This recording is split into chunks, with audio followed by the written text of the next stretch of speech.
Sabemos que o número de evangélicos no Brasil cresce a cada década. Mas quão protestantes são os evangélicos hoje? As igrejas evangélicas que mais crescem são aquelas que sequer celebram o dia da Reforma, que não se veem como herdeiras da Reforma protestante, igrejas cujos membros sequer se declaram protestantes. Mesmo nas igrejas históricas, o adjetivo protestante está em desuso e o termo evangélico é empregado com muito mais frequência.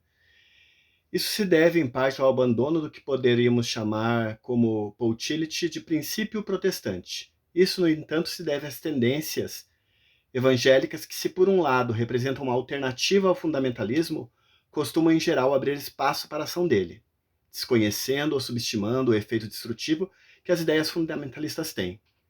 E sobre o abandono do princípio protestante, os perigos inerentes à adoção do padrão evangélico que tratamos. Talvez o maior engano do perfil evangélico seja o abandono do ímpeto reformador. Isso torna as chamadas igrejas evangélicas muito individualistas, sem preocupações com a sociedade e a cultura. Isto acontece porque a sociedade de mercado gera um individualismo crescente e o movimento evangélico foi inspirado pelo capitalismo. O antídoto mais eficaz para essa terrível mazela que se abate sobre o protestantismo brasileiro é lembrar que a reforma é um ato permanente. Em outras palavras, a reforma protestante ainda não acabou, mas continua sempre, todos os dias, e que esse é o verdadeiro espírito do protestantismo.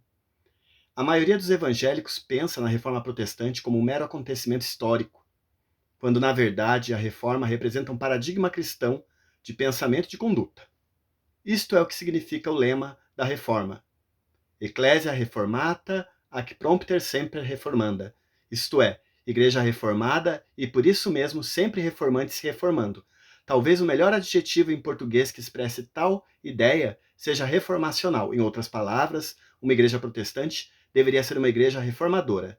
Talvez o melhor seria entender de uma vez por todas que o sentido da palavra reforma, neste contexto, é transformação. A igreja protestante é aquela que enfatiza seu caráter mutante, sempre em transformação para que possa sempre melhor cumprir sua missão. Missão integral, que implica não somente na mais apropriada proclamação do Evangelho da Graça, mas também na proclamação do amor de Deus por meio de ações de transformação social e cultural, o que implica numa prática histórica coerente com o ensino neotestamentário e os ensinamentos de Cristo.